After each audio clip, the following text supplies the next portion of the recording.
and welcome to Own It. Self-awareness leads to self-development to self-mastery. It's your life, own it. My name is Marisa Bludon. I am so excited to be here with you. It's the top of the week. And we can start this week off strong and finish it strong. Taking center stage and owning it with me is Teresa Palmer, Hi. Pastor Dwayne Irvin, Dr. Jeffrey E. Berger, Nathaniel X. Ross, and Jacqueline Lulu Brown.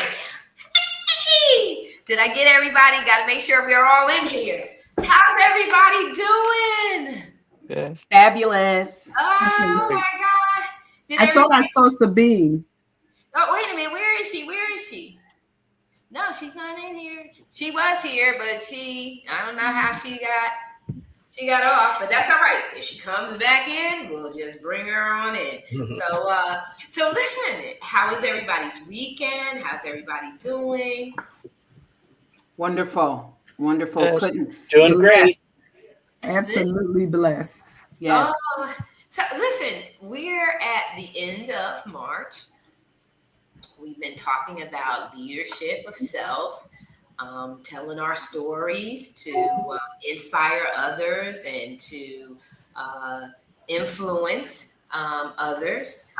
And so I just want to touch base and say, how are you guys doing? So we're talking about this in the perspective of the idea of it and how effective it is. But how are we personally applying the things that we've talked about this month? How are we personally applying it? And listen, we got a full house, so let's just pay attention to our time and be considerate. But we're going to talk. We're going to start, of course. Teresa, you're up first. How do we apply this? So my biggest thing is I can't tell someone else to do something if I'm not doing it myself. And oftentimes when I speak, it's echoing back to me as accountability. Marisa, are you doing this? And how well are you doing it? So Teresa, talk about how the things that we spoke about this month and we've shared with our audience, how do you apply them to yourself and the results that you get? Welcome, everyone. Thank you for joining us, those live and listening to the replay. I think it all comes back to ourself. It all starts with us. And by self, I mean our self, our inner knowing, who we are, and that we have to do the inner work. I think too often we try to get things and we want that instant gratification. Right? I know there's a lot said about manifestation, where there's a lot of misconception about it, where you're supposed to think something and then it materializes. Well, that's not how it works in any way, shape, or form. You have to do the inner work. You have to know who you are. You have to know what triggers you. And that's one of the things that sometimes is hard to work on, because you may be someplace, or you may be speaking someplace and something comes up that triggers you. Well, at that point, you have to recognize that that's a trigger and you have to deal with it. You can't let that take over. It's kind of the same thing with personal opinions. Somebody may be talking about something on a podcast, or you may be a guest on something, and you have a very different outlook, perhaps, or other people have a different outlook. Well, it's not about your opinion, it's about what you're sharing for other people. And again, that's knowing yourself, knowing who you are, what triggers you, because we all have triggers. We all have triggers. We just really can't act on them, especially in a public place. And I think sometimes that gets forgotten. I've listened to podcasts where people rant and rave, and they don't realize that you don't know, number one, who's listening, who may be in that audience that perhaps could help you with something, but now they're listening to your rant and rave and you've turned them off. So you've lost either a potential client, potential mentor, potential help. You've lost something. At the very least, we don't realize it, but then we look foolish.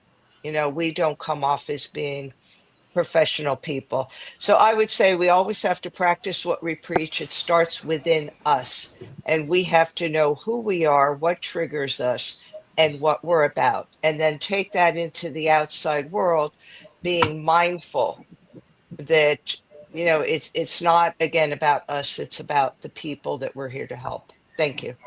No, awesome, really good.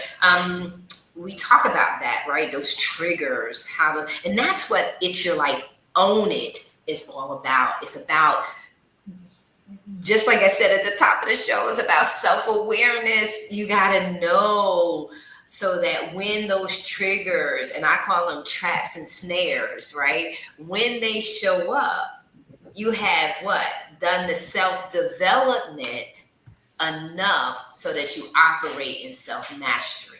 And mastery means not perfection. Mastery means that when that trigger happens, you're already aware of it. So you already aware doesn't mean that you are going to not be caught off guard.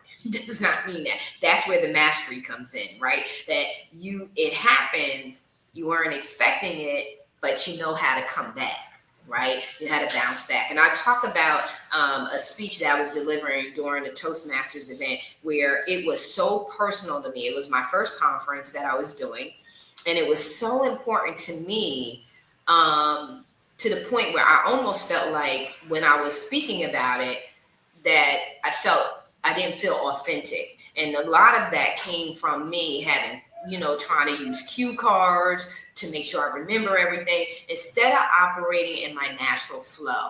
And as a result, I crashed right in front of them. And the audience, my fellow Toastmasters, they were shocked because they were used to me showing up at a certain level and my delivery style being on a certain level. And they were shocked at my performance. And I wasn't shocked. I wasn't surprised at all because it meant so much to me. And I just wanted, and in the midst, I was within conflict with myself. I was trying to do what other people said you had to do, have the cards and study this thing out and practice. Well, I'm not one of those people that speak that way. I speak off the cuff with excellence.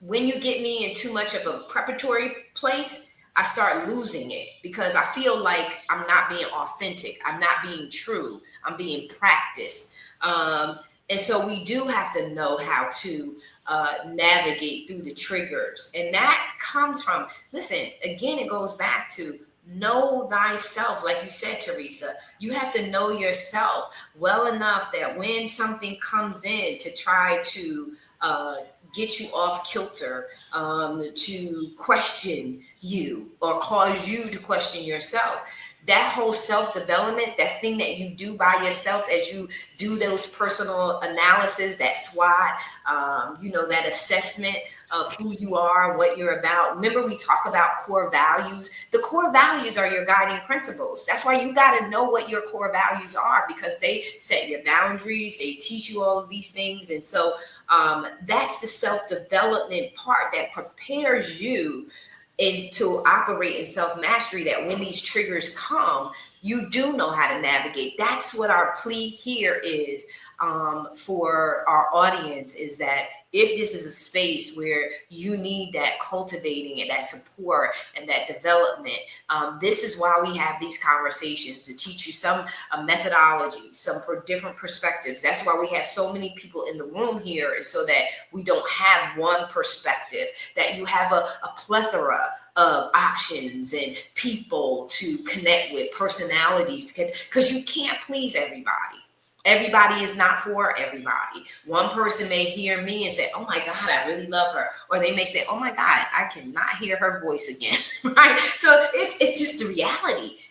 In the US, you guys have like 300 and something million people. So it's all good. If somebody don't like you, then there's somebody else. There's somebody else. There's someone else to connect with. Because what happens when we try to govern from a place of what is everybody going to be okay with, we dull down and we lessen our natural impact. and the real people that we are, the real clients or the real folks that we're trying to connect with, we won't get connected with those people because we'll be drawing in the people that we're showing up. And so, Teresa, you make such a great point. I'm going to navigate over to Pastor Durain. Pastor Durain, I know you're chiming. How do we use these things ourselves? The very thing that we talk to other people about in regards to storytelling, influencing, and making impact. How do we use those for ourselves? Good morning, everyone. It is certainly a privilege to be here. I agree with Teresa in some aspects. You have to know yourself. Not only do you have to know yourself, you have to be confident in who you are. It's okay if they don't like you. Like you said, it's okay if they don't want to hear your voice again. I remember I had surgery and on my throat, and I literally sounded like Mickey Mouse. And of course, my teachers didn't tell me then, but I had another surgery that corrected it.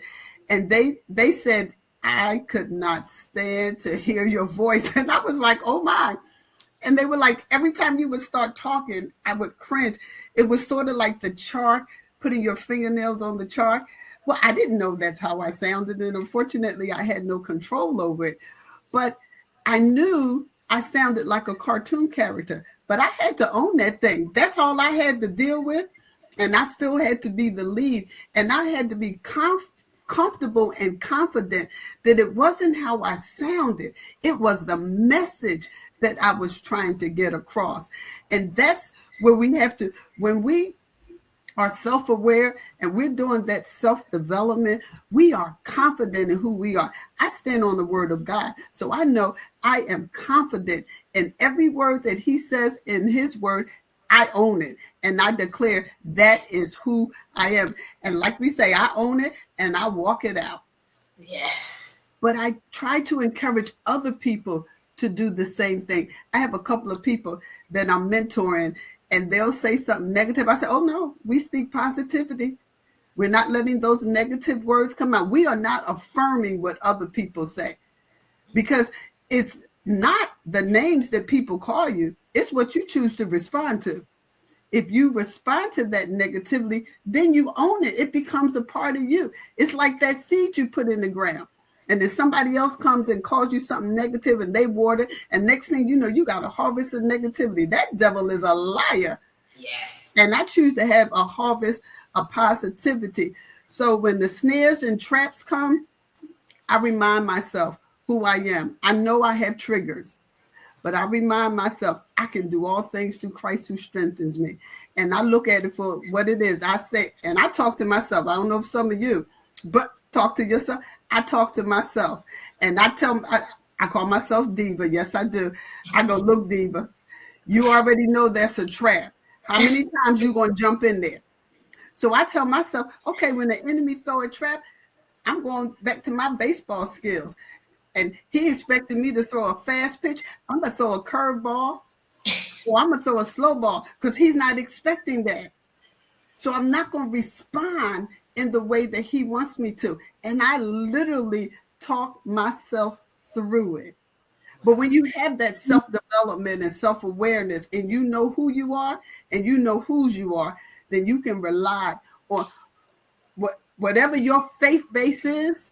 That's what you stand on. If you say you believe it, then stand on it and walk in it. Own it. Thank you, ma'am.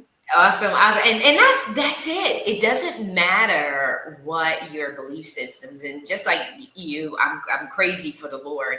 But I always encourage people to be true. Own what it is that you believe in. That's why those core values, I'm going to keep driving at home. Those core values, that SWOT analysis, that those personal assessments of yourself. Don't overdo it. Be a little kind to yourself. We know personally, when we sit by ourselves, we know the things that we're doing, and we know the things that we are not doing. And sometimes we know when we're being too tough on ourselves. Love yourself. I want to talk about the importance of when you speak from a place of confidence, but also from a place of confidence and happiness and fulfillment. When you're confident and you're happy, you don't have that. It lessens that venom or that bitterness that shows up when you're confident and you're not happy. Sometimes you're bitey when you're showing up. And I think that, I could use different terminology, but I think we all get it, is that you got to be happy. You got to be confident and happy. There's a combination of that just becomes the perfect formula for showing up and being gracious, kind, and compassionate towards others that may not agree with you. I believe that that's important too. And, just like you said, I talk to myself. I have no qualms with doing that. And I even answer myself because I need answers. So I even answer myself. And I have a ball doing it. So when I show up, I'm confident, but I also am happy. And when we're doing that, we come from a place of love. We're not coming from a place of attacking. We're not coming from a place of we got it all together, because I don't have it all together. Right in front of that Toastmasters, my fellow Toastmasters, I had to pull myself together. I had leaned in to one of my very good friends and I said, girl, I just want to sit down. I just want to disappear. And I was saying that to her in front of everyone. But there's something about being authentic. There's something about being true to self. There's something about being vulnerable and not being embarrassed about failure, because failure it helps us to grow.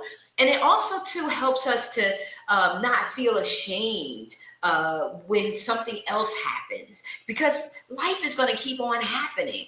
And we've got to get to a place where uncomfortable things are not so drastic or not so traumatic, where we can't bounce back, because we need bounce back. So right in front of them, I bounced back. I bounced back and I shifted from looking at cards and saying, look, this is my baby. Take center stage is my heartbeat. And I just need to tell you that when you come to this event, it's going to be life-changing, because we're talking about self-awareness. Because without self-awareness and self-development and self-mastery, you're not going to excel in your life. You're not going to excel in your career. You're not going to excel in your business. So this is the very thing that most people run from. Self is you run all day because you don't want to deal with what you know your reality is. But I'm going to tell you that if you would take center stage in your life, your career, and your business and own it, you will start flourishing. Who's in your boardroom? Stop letting yourself and stop letting others tell you that you're not good enough. And so I want to go on over to Thailand. All right, Nathaniel, how do you use this in your own life? Come on, talk to us. And what time is it there? It is 9:17 p.m. Okay, so that's not too shabby. Talk to us, Nathaniel. What's going on? How do you use this in your life? We tell other people what they should be doing, and we suggest it. And then I want to hear, what are we doing? Are we using this? Are we using it? Well, I do, and I'll start by saying I share stories, whether they're my own stories or other people's stories that I have seen and experienced. Because when I share those stories, it makes me reflect, like you said, Marissa, makes me reflect and go, am I doing these things? Mm-hmm. Right? I can't teach it and not question whether or not I'm living up to doing those things myself. So hearing the stories it's an accountability check for me. But from what Teresa and Pastor said, and I think I'll take this little lesson and put it into both a secular and spiritual perspective. People talk about manifestation, but like in a lot of things, we bastardize and we shorten the message so that we don't get people aren't getting the full lesson, only taking a piece of it because it's easy to quote and it's easy to say. So everyone knows about the law of manifestation.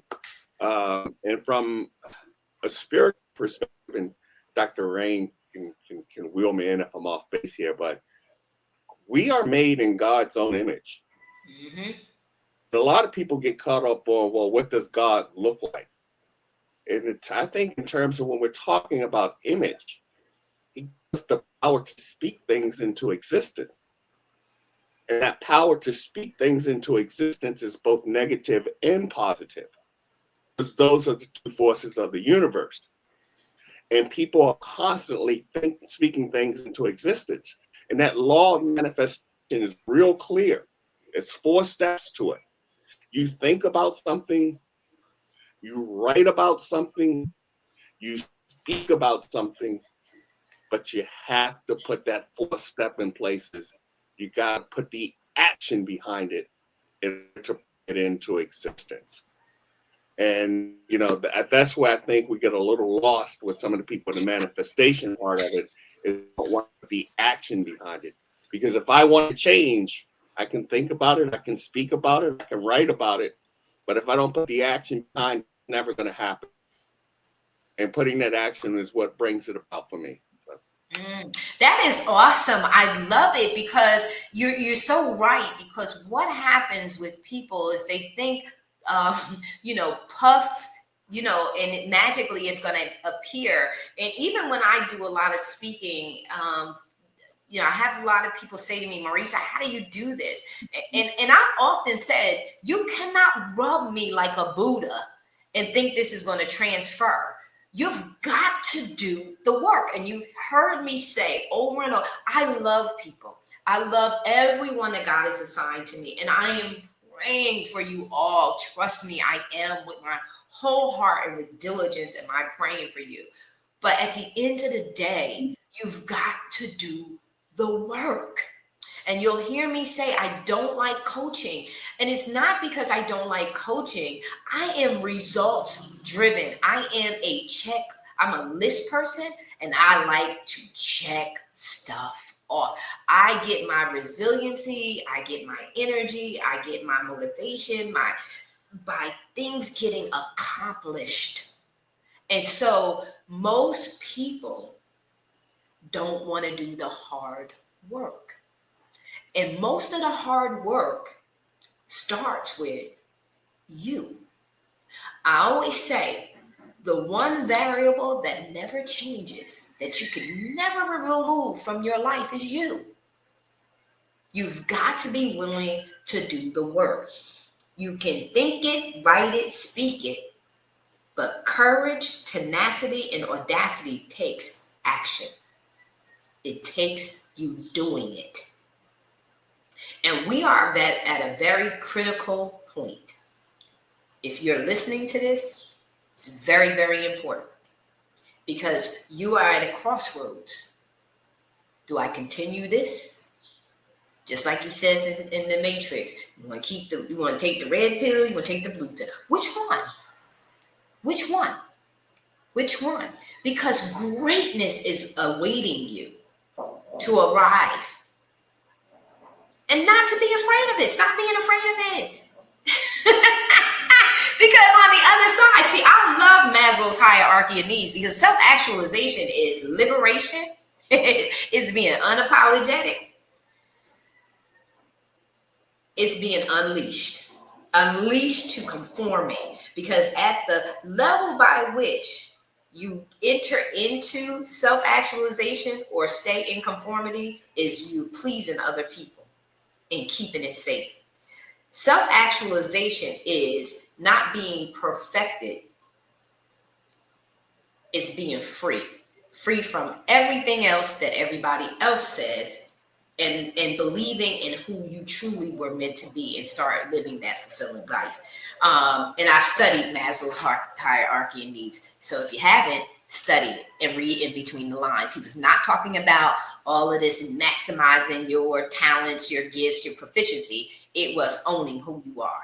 And so I'm going to finish out with you, Lulu, but we're going to let Jeffrey, we're going to let Dr. Berger speak, and then Lulu, you close us out. This has been amazing. I love this. Thanks, Marisa. Yeah, this has been a great panel discussion today, and great seeds have been planted. And again, with Teresa, really hit it off about self-awareness. And once you know yourself, then that love of self really starts to foster a lot of open doors for yourself. And this is something that I learned later in life. And as I always say, better late than never. And you talk about self-development, you talk about self-mastery, and this is where we need to own it. We need to step into our own space and take control about our own purpose-driven meaning. What are we here for? What is our outcome? And what are we going to leave the world once we ourselves depart? And it's all really for the betterment of humanity is what I am driven by. What changes can I make to help people grow from where they are? And you talked about being, comfortable in your uncomfortable zone. It's really stepping beyond that comfort zone where growth really happens and it really occurs. And if you can embrace that, those reactions of uncertainty and learn from that. And one of the things that I've learned over the last several years, being in front of, these amazing leaders here, along with others, because I love to pick different stories and see how can I intertwine them into my own stories, because they help me move from a trigger component, from a react to an evaluate. And I used to be a reactor, which was not healthy. And the evaluate is, okay, so how can I take this information? It's being triggered by me or triggered to me. How can I take this and turn it around to something of value? What am I going to learn from it? What is it going to do for me? How can I move forward with it? But more so, can I help somebody else with that down the road? So, and this is all part of my own, journey with regards to my core values of love, integrity, passion, responsibility, and perseverance. So thank you. This is awesome. You talked about getting a late start. Delay is not denial. It is not denial, no matter where you are. And I know Pastor Durain talks about that a lot, about things happening for us. And so sometimes delay is just preparation. It's about alignment. It's about everything that needs to be done in the background of you showing up for that moment. And so, and I believe Pastor Durain, you talked about that too. It's like, evaluate from the positive perspective. What positive can I take out of a negative experience, right? How can I build characters? Because this is all about building character. It's about building integrity. It's about building a tough skin, because, everything is not going to work in our favor, but do we give up? No. Anything worth having is worth fighting for, right? It's worth showing up for. I love how you said evaluate. I say assess, address, and move forward. Evaluate is so good that you evaluate. That's the analytical. You're counting the cost. You're looking at the variables to see how is this whole thing working out. It's operating at another level, in another frequency, in another vibration, right? You're going up higher. And when you go up higher, you're increasing your capacity for understanding and relativity, right? You're relating in a different way. So you're showing up in a different way. We have got to come to a heightened level of consciousness, not just existing. Like you said, not being reactive, but being proactive and intentional, right? Strategically intentional. What is it that I really want out of this? That's even with the dynamics of our relationships. You don't just stop cutting people off and evaluate and say, wait a minute, maybe I need to put this on pause so things can relax a little bit. But we talk about, Lulu and I, needs analysis, skills analysis, where we're assessing, like, what is the value of this relationship? Not today, but perhaps tomorrow or well into the future. Do I cut this off and then cut my blessing off long term? Or do I sit and pause? Like when we cook, we don't cook. Some things we cook straight up, right? Some things have to go through a process in order for us to get the maximized flavoring, right? So we marinate our meats. Sometimes we marinate our vegetables, right? We let them sit in a sauce for a while. So sometimes that's how we have to do with ideas. That's Mhm. sometimes we have to do with people, situations. We have to start thinking in a bigger way if we want bigger outcomes. So Lulu, we're at the top of the half hour. I don't want to keep the people any too much longer, but will you close us out? And I'm letting her close us out so just to yield back time to the people. That's all. And so love you. Lulu, close us out with your thoughts. Thank you so much. Everyone has really provoked thought and said some profound things that our listeners can actually walk away with. And so I would add that it starts by looking in the mirror first. And I know, we've all kind of touched on this, but if you think about it, sometimes we're looking in the mirror to see how we look physically. And it takes looking in the mirror to say, well, am I really being true? Because we're talking about how do you apply what you give to others to yourself. So you have to ask yourself, am I really applying it? And can I see it? Can I see it when I look at myself, when I come out of myself and look at myself from afar? Do I really see that I'm doing that? And it's kind of like I'm going to tap on to preparing for the meal. So when you're preparing the meal and you sit down, are you eating the meal that you've prepared, or are you only sampling it because you want to sample what's convenient for you versus eating the whole meal that you've prepared for everybody else? And know that this is not a performance. We've all talked about the reality of when you're the deer in the headlights. And if you haven't been, you will be at some point in time. But this is about not being a performer and everything always working perfectly, but it's about being vulnerable and letting people know that you are human. They have to see that, you know what? They're human too. They experience the things that I experience. And then when you are operating in joy, last but not least, we know we need discipline. We know we need strategy. These are all of the things that we teach others. We have to apply that to ourselves. But joy has to be there, because if there is no joy, people are going to sense that.